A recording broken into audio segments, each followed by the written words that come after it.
Salut Manu, tu es responsable de Young Caritas France et je me réjouis que tu aies accepté de répondre à quelques questions aujourd'hui, surtout dans cette période un peu spéciale du Covid-19.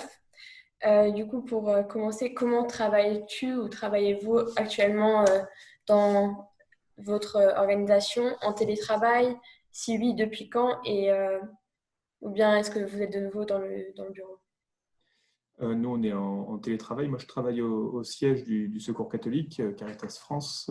Donc, le siège est fermé depuis quasiment 2 mois. On est tous en télétravail.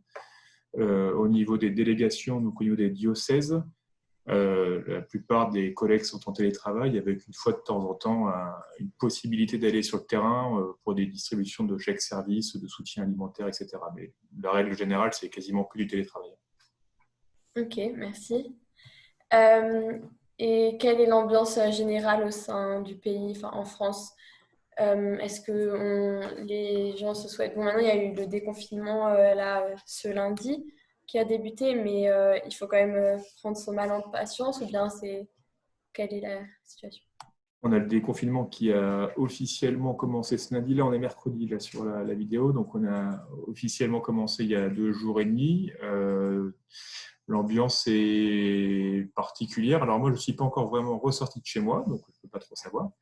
Euh, mais voilà, on a des possibilités de recommencer à aller travailler pour la plupart, mais les restaurants sont fermés, les bars sont fermés. Il y a encore des distances sociales et physiques à respecter un peu partout. Donc, on n'est pas encore sorti d'affaire, je pense.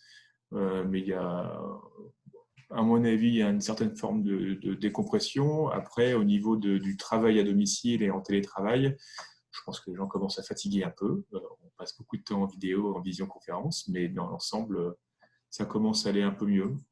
Euh, et du coup, quel était pour toi le plus grand défi ou la plus grande contradiction à laquelle tu as dû faire face ces dernières semaines, et à quoi était-il le plus dur de renoncer?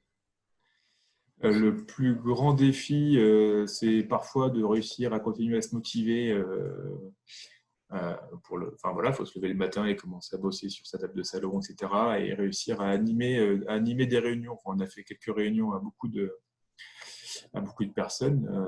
Aujourd'hui, j'en ai fait un certain nombre, on était plus de 20. Et donc plus de 20 en visioconférence, ça demande de modifier un peu nos techniques d'animation, nos façons de faire, etc. C'est moins dans l'interaction et on ne voit pas comment les gens réagissent. Voilà. Le plus grand défi, c'est principalement au niveau de comment on réussit dans un métier qui est principalement basé sur de l'humain et comment on fait pour gérer les relations avec les gens. À travers un écran, c'est sympa, mais il nous en manque quand même une bonne partie. Donc, il a fallu s'adapter à ça. Je pense qu'on a réussi dans la plupart du temps, mais bon, des fois, c'est vrai que c'est un peu compliqué. Ouais. C'est sûr que quand on travaille dans le social, c'est pas forcément facile de faire avec. Ouais. Ok, du coup, la prochaine question. Quelle a été ta plus belle expérience durant cette période? Ben, je ne sais pas encore. Je pense que je vais avoir besoin d'un peu de temps pour savoir. Il y a plusieurs choses sympathiques. Alors moi, déjà, j'ai été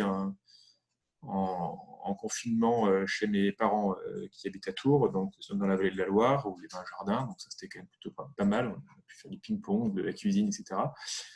Euh, mais je pense que ce qui me marquera le plus, c'est toutes les petites chaînes de solidarité qu'on a vues, alors notamment au niveau des Young Caritas.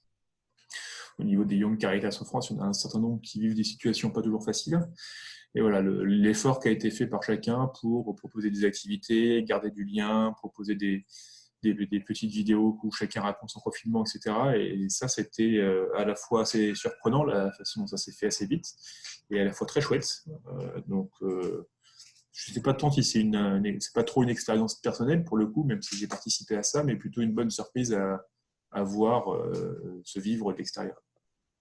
En étant un petit peu dedans quand même, mais pas vraiment. Qu'est-ce que tu n'aurais préféré ne pas vivre pendant cette période? Qu'est-ce que j'aurais préféré ne pas vivre? J'aurais préféré vivre moins de visioconférences, je pense. Et j'aurais préféré ne pas avoir, au niveau du Secours catholique Caritas France, on organise tous les ans avant et maintenant tous les 2 ans ce qu'on appelait les universités d'été, qu'on appelle maintenant les Young Days, qui auraient dû être à Lourdes fin août 2020. Donc on a dû décaler d'un an, donc on va les faire passer à août 2021. Et j'aurais préféré ne pas faire ça, en fait, ne pas avoir à faire ça et pour pouvoir continuer à organiser ce rassemblement. Je pense que ça aurait été un beau moment, surtout après la période particulière qu'on a traversée, de pouvoir créer ce lieu de rencontre entre des jeunes Européens, des jeunes Français, des jeunes un peu partout.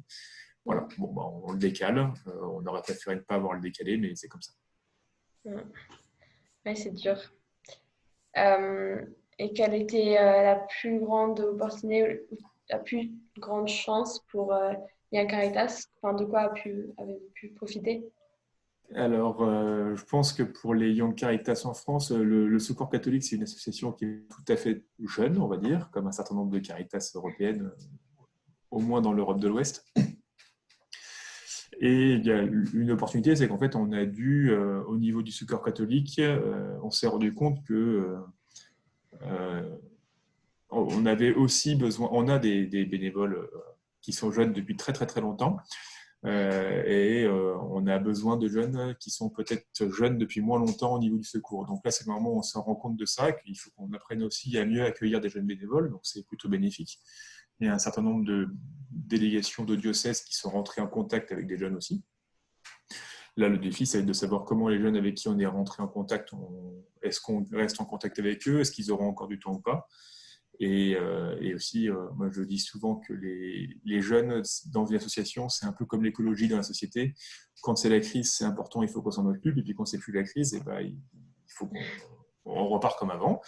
Donc voilà, donc j'espère qu'on ne fera pas comme la société actuelle et qu'on gardera cette préoccupation en tête. Oui, d'un côté, du coup, c'est bien qu'il y ait ce type de crise pour découvrir des choses qu'on avait un peu délaissées Je ne sais pas auparavant. si c'est bien, c'est peut-être un peu violent comme mot, mais je pense que ça permet de se rendre compte de certaines choses. Ça nous a permis aussi de développer d'autres façons de travailler, de se rendre compte qu'on peut plus facilement. La France est un pays qui est quand même relativement grand. On peut plus facilement travailler avec des gens qui sont à Marseille quand on est à Paris, etc. Donc on essaye de sortir du bon là-dedans. On sera bien content quand on pourra revivre comme avant. Pas tout à fait comme avant, j'espère, mais on essaie d'en prendre du bon. Ah oui, du coup, pour continuer sur cette lignée, comment est-ce que tu penses que la société va évoluer suite au Covid? Alors, si on est très optimiste, moi j'espère que ça va faire changer des trucs. En France, ça fait, avant le début de la crise, ça faisait quelques mois quand même que le personnel hospitalier était en grève, demandait à avoir plus de moyens, etc., qu'on arrête de fermer les lits, la réforme des retraites pour prendre soin des personnes âgées, etc. Donc il y a un certain nombre de trucs qui étaient en mouvement, même au-delà de la question des gilets jaunes.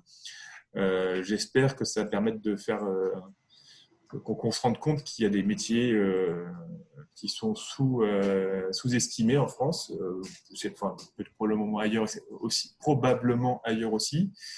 Voilà. J'espère que ça va permettre de un peu l'humain au cœur de tout ça et que l'économie va se mettre au service de l'humain et pas forcément l'inverse. Pour l'instant, je crains que ce soit plutôt l'inverse. Je ne suis pas persuadé que ça arrivera tout de suite, mais je pense que c'est une première prise de conscience. J'espère aussi qu'au niveau de l'écologie, on va se rendre compte de trucs. Je pense que plus ça va aller, plus on va se prendre des situations similaires aussi. C'est probablement aussi lié à notre façon de vivre et de l'impact qu'on a sur la planète. Mais, voilà, on va voir. Au moins, peut-être qu'on prendra moins l'avion parce qu'on se rend compte qu'on peut faire les choses autrement, on prendra moins le train, etc. Oui. Encore très très optimiste, mais ça va peut-être ouvrir des portes. Oui, mais je pense que dans ce genre de situation, il faut être un peu optimiste. Euh, et oui, que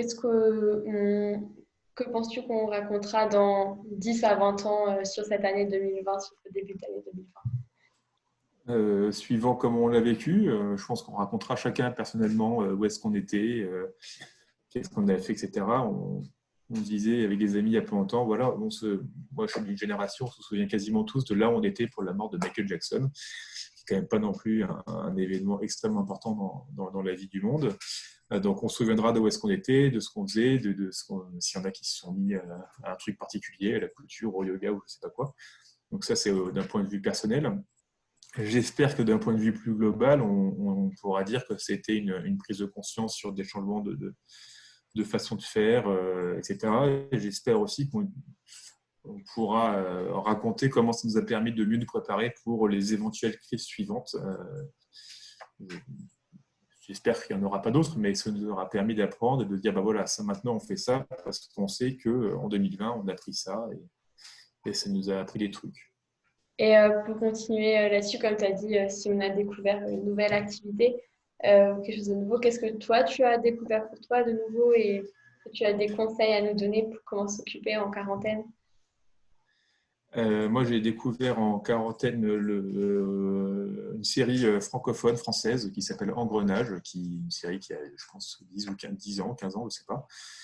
Mais comme je ne suis pas trop en avance dans les séries, j'ai regardé celle-là. Je ne sais pas si elle est traduite ou sous-titrée en anglais, en allemand ou autre. Et j'ai redécouvert, c'est quelque chose que je connaissais déjà un peu avant, mais que j'ai redécouvert une petite série qui s'appelle Carambolage, qui est fait sur Arte. Voilà. Je travaille beaucoup avec des personnes germanophones dans les Young Caritas en Europe.